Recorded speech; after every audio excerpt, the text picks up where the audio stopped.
but that's what happened. And the trustee couldn't do anything because the terms of the trust said the trustee must do this.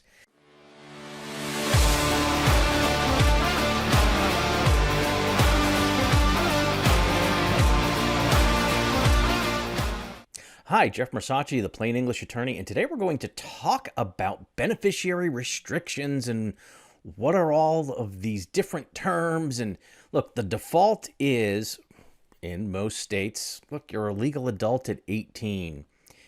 If you don't do a will, if you don't do a trust, if you don't put in an age limit that says, okay, you're not going to get this inheritance until you reach this age, or unless the trustee or the executor gives it to you and there's discretion or whatnot.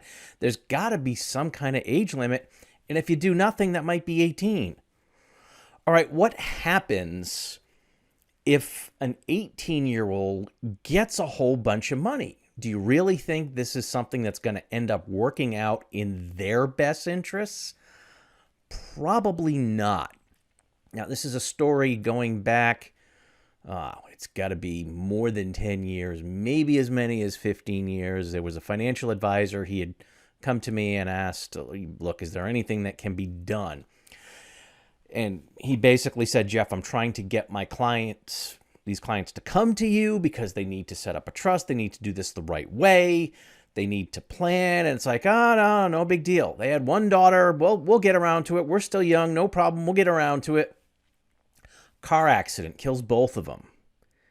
So what they had, their big account with all of the stocks, and again, this is almost 15 years ago probably, they had about $600,000 in a stock account. And their only beneficiary was their daughter. She was just a few months shy of 18. So by the time things settle out, she turns 18, she gets the money and goes crazy. Drops out of high school, buys a big expensive house, marries an unemployed 25-year-old man, and looks and says, oh, I've still got $130,000 left in my account. I'm never going to have to work a day in my life. If you think it's important for educational videos like this to get out there, then please help us out by subscribing to the channel. All right, it's bad enough that money was gone. The money was, you just know, if I had gotten an update within a year or two, all that money would have been gone. And then the house probably would have been gone because she couldn't afford to keep it up. And even more than that, even more than the money being gone, it was the life choices that came along with it. She dropped out of high school, got married to someone who was 25 and unemployed, very likely was out for the money. And that was it. Done. Her life was ruined. He was asking me, is there anything that we can do to try to corral? I'm like, no. This was a failure to plan, and in the worst way, because there was no restrictions, because they didn't put any in place. All right, so when we're talking about beneficiary restrictions, it's more like beneficiary protections. That's the way it really should be looked at, and it is looked at that way by my clients. Maybe not from the beneficiary's point of view if they want to get a bunch of money and, just, okay, now I get to spend the money. For them, it's a restriction. But these beneficiary protections, there are really two big areas that we're talking about. Protecting the money from the beneficiary themselves. And then the second is protecting them from things on the outside of the beneficiary. So let's start going through some of those from the beneficiary themselves. What are the ways that we can protect the beneficiaries from themselves? Now, one of the big ones, and it's a standard one, and it reflects right back to that story, it's age. At what age are they going to inherit this money? Now, we have to split this really into two questions, because it's not just when do they get money, it's when are they going to benefit from the money, and when are they going to get it and have it put into their pocket and they can do whatever they want with it. Those are two separate things. And sometimes when my clients are coming in brand new, they're thinking, well, we got to make it 18 because they need money for college. Well, no, that's what your trustee is there for. So they're a beneficiary immediately. They're a beneficiary even if they're under 18. It's the trustee who's in place who can make the decisions on how are we going to take care of this beneficiary, what are we going to pay for, what are we going to give them money for. And again, those are not the same things. Oh, I need $7,500 for next month's college tuition. Oh, here's a check for $7,500 made out to you. There's a decent chance not all of that's going to go to tuition. Instead, it could be, oh, okay, give me the bill. I'll write out the check and send it to the university. Now we know that it's much more likely that it's actually getting paid, so they can benefit from it without actually getting the money in their pocket. So that age of 18, that for most of my clients, they go, yeah, that's crazy. Even though legally they're an adult, they're still very dependent on their parents for guidance, especially in terms of finances. They're still living at home, even if what they're doing is they're away at college, they're living there, maybe coming home in the summers and vacations and whatnot. They're still part of that family unit. They're not completely and fully out on their own in a lot of cases. All right. But you don't want them to get that money immediately. So there's got to be an age at which the money goes to them completely. Or not. And we're going to see that in the next section. So what is a good age of inheritance? I've seen a couple of different ways that people and attorneys approach this and look at it. And it's one common one that I've seen, and I used to do this, and I've kind of gained wisdom over the years and realized this might not be the best way to do it. Oh, they're going to get a third at 25, a third at 30, the rest at 35, or 30, 35, 40.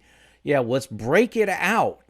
Well, if they're not mature, then it's potentially 2/3 of that could just be wasted. And one of the things that I've seen, there is a world of difference in maturity between 30 and 40. It's almost a crapshoot. It's almost flipping a coin, 50-50. Do they have their act together by the time they're 30? 50% yes, 50% no. So spreading it out and breaking it out might not be the best idea. Now, other attorneys may have different viewpoints. If my clients have different viewpoints and it's after I counsel them and it's like, yes, that's what I want to do. All right, that's fine. We can go ahead and put that into their plan. What's far more common with my clients that makes sense when I explain how the revocable living trust works. We're going to put in an age of inheritance of 40. All right, well, wait. That sounds really old. Yeah, remember I said it was like 50-50 between 30 and 40, whether they've gotten their act together? Most of my clients universally agree. If you haven't gotten your act together by the time you're 40, you're just not going to get your act together. So what's the sense in holding the money back? It's not going to protect it from you as a person from handling things poorly. Maybe there are addictions or vices and things like that. Or look, you just can't spend, you're going to spend the money. It's going to be the same at 40, 50, 60. So most of the time it's, look, 40, at that point, we're not going to worry about maturity because either it's happened or it hasn't. So, well, yeah, that's pretty old. Yeah, but one of the things that we've got in the trust that we put together, your trustee can look and say, "Hey, you're mature enough to handle this at 28. Here you go. I don't see a reason to hold your interest back for 12 more years. Here you go." But it's your trustee making a judgment call based on their maturity. So giving the trustee that authority is a good thing. Just make sure you're choosing a trustee with good judgment in that sense. Now, what are some other protections with the beneficiaries being protected from themselves? There may be addictions or vices, drug addiction, gambling, alcoholism, where they just end up, if they get money, it could tempt them back into these addictions and vices in these lifestyles. That's not going to be good for them. And not only is the money going to be wasted, it's going to be harmful. So one of the things that I end up talking with some of my clients, if they have an adult child who's been through drug addiction, maybe it's several years of agony, and they finally get their act together. Usually with a lot of help from the parents. And yeah, they've been clean and sober for 5 years. Let's go ahead and give it to them outright. Whoa, wait a minute. One of the things that could trigger a relapse is you dying, them facing their own mortality.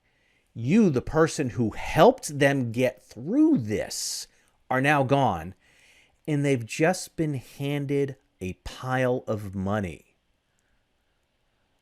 What's a hit or two? What's a drink or two? You know what? It's just harmless fun with gambling. And now that I've got all this money, what's a few bets? It happens. So in that sense, maybe protecting the beneficiary from themselves, if they've had that addiction at all, maybe we're not putting an age of inheritance. Maybe it is just being held up for their lifetime to make sure that they don't have the money to harm themselves. It's something that we end up talking about a lot with my clients who have beneficiaries with those particular issues. Now, some of the other areas where it's, what are some of the things where you're protecting the beneficiary from themselves? Now, there are two things here. Putting in terms and conditions. The trustee must do A, B, and C. Or the beneficiary must do A, B, or C. So those are two things. Let's start with the trustee. The trustee must pay money for this. They must do this. They must pay money for this. They must not use the money for this. They must not do this. Whoa, wait a minute. Once you start getting into that kind of nitpicking, you've got to pull back and say, wait a minute. What are we really doing here? If it's that you don't trust your trustee's judgment, the question may be, should they be your trustee? That might be the more relevant question. But then we start getting into, well, if the trustee must or the trustee must not, and you do trust them and you do trust their judgment, well, what you're really doing is taking away their ability to take a look at the situation at the time and decide what to do. Now, here's the biggest example.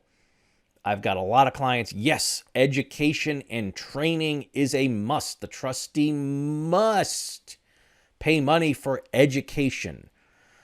This is something that is fairly common with my clients who have master's degrees and PhDs or other forms of professional educational degrees. And it's important that my child, if they want to go that route, that the money's going to get paid, and so they just want to put in, yes, any money for education. Let me lay out a real life scenario, because this did happen. There was a trust set up, funded with life insurance. A lot of money went in there when the parents died young. And the terms of the trust really kind of tied the hands of the trustee, because it specifically stated that money was to be freely used for education. And as long as the child, the beneficiary, is enrolled as a full-time student, then all of their living and related expenses will be paid out of the trust. So after a while, the beneficiary looked at all these rules. They were enrolled in a full-time university. Well, what was full-time? 4 classes or 12 credits. Well, the school rules stated you can drop 2 of those classes about halfway through the semester. There was the, quote, drop dead date. So you could withdraw from those classes, and it's not going to count on your grade point average. So you drop those 2 classes, but that coincidentally is the exact same date where you could get some percentage of your money back. But if you were still then enrolled as in 2 of those classes, 6 credits, you were still considered a full-time student because you spent half the semester as a full-time student. Even if you had just signed up for 2 classes as part-time, that would have been part-time if it started up as 2 classes and 6 credits. All right, so that's what they did. Signed up for 4 classes, knew which 2 they were going to drop, and dropped them. And then they would do all the work for both classes, but leave off something like a major paper or not take the final, something where they would be allowed to take an incomplete in that one class, and they could come back later and finish that off at some point. So that one class, well, they get an A or a B. That was enough academic progress that the school wouldn't kick them out. So paying for all of the living expenses, paying for being enrolled in 4 classes, being a full-time student, but not really, they were able to milk this for a long, long time and just get their living expenses paid. Now, that's not what they wanted. I'm sure that's not what the parents wanted. But that's what happened. And the trustee couldn't do anything because the terms of the trust said the trustee must do this. And here's the rule if they're enrolled as a full-time student. But because it wasn't even more specified than that, they just looked to the school's rules on what's a full-time student or not. Trustee was stuck. Couldn't do anything about it. All right. If you leave it in the discretion of the trustee, they could go, oh, no. I see what you're doing here. We're not going to put up with this. We're taking you out of that school. You can enroll in community college. We're going to see 4 classes or 5 classes, and we're going to see a specific GPA, and then we can talk about transferring back to the 4-year school, and you're going to have this type of GPA, and here's the progress you're going to get, or we're just not going to pay for it. And well, if you just sit around and do nothing, well, yeah, you might still get the money at age 40, but we're not going to waste the money this way. That's what the trustee could do under the trust that we do, because we don't usually specify you have to spend money for that. Well, education's important. Education's important. Yeah, but you should be picking a trustee who understands that, but is not naive enough to just go along with whatever education the beneficiary says they want. Enrolling at a 4-year accredited college or university in the U.S. is not the same as flying out to India and learning tattooing and body art and having all the expenses paid out of the trust. So if what you mean is, 4-year accredited school, just leave it in the discretion of the trustee, and maybe even just kind of informally tell the people in your trustee list, here's what I mean. Here's the discussion we're going to have. Now, there are other things where, the beneficiary must do these things, where it does kind of make more sense. All right, let's use a scenario, because I've done some of these with some of my clients. We have that age of 40 imposed. And the trustee still has the discretion to give the money early. But now we put in a benchmark. When they get a 4-year degree, then they can get half of the balance that's left, or a third of the balance. When they attain a master's degree, they're allowed to get this money earlier than 40, get whatever's left. That's an okay scenario. Now, there are some other restrictions that I have clients sometimes they think of, and it's, yeah, they must be married in order to get the money. Oh, okay. Now we're starting to get into issues of public policy and restrictions. And if something like that goes to court, particularly if it's, oh, you must be married to a person of this faith, they're probably going to throw it out. So there's not really a sense having that in there. So, and now here's another very creative one that we've only done a few times, but it kind of makes sense and it goes along with what my clients want. They want to have the money there, particularly if it's a very large sum. They want the money there for their beneficiary, but they don't want the money to stop their beneficiary's own motivation to work and do well and succeed in life. So maybe we kick that age of inheritance from 40 up to 65 or later. They're thinking retirement age. Yeah, you're not going to get this until you're at retirement age, so you better be doing something.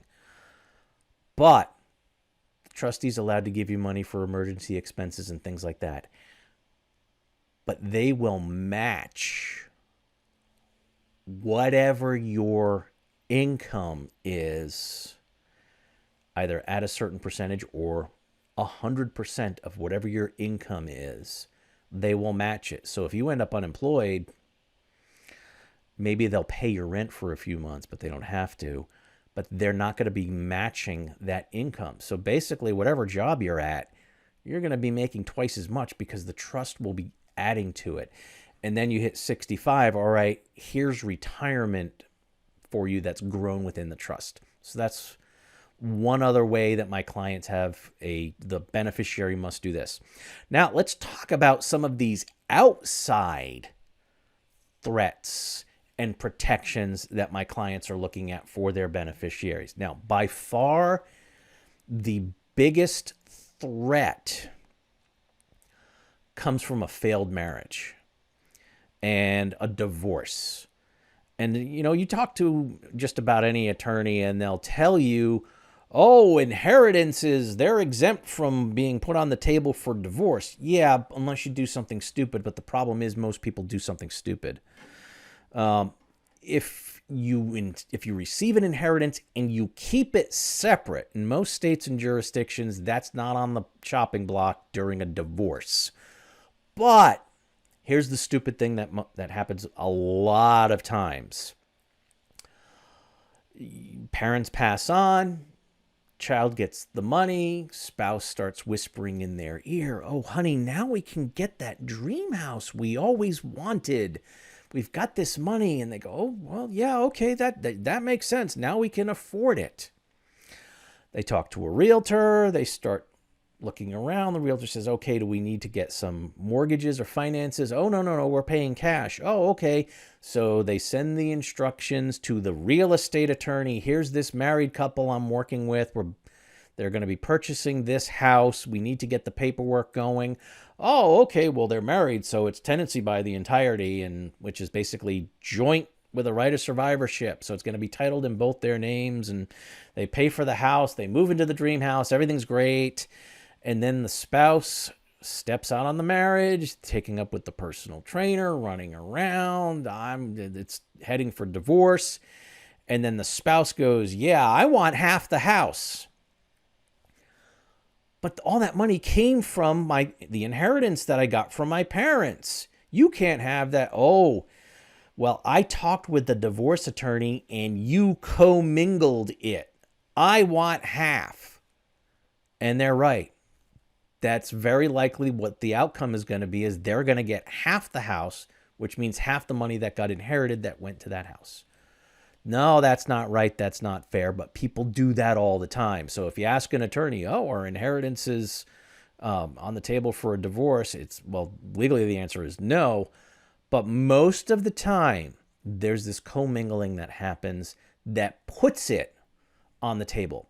So that's where we want to have some protections and potential restrictions. And we'll get a little bit to how to do that.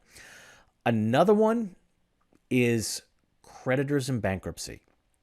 If they're trying to protect the beneficiary from outside creditors, from bankruptcy, that is kind of they're just spending poorly, but it could also be a spouse spending poorly.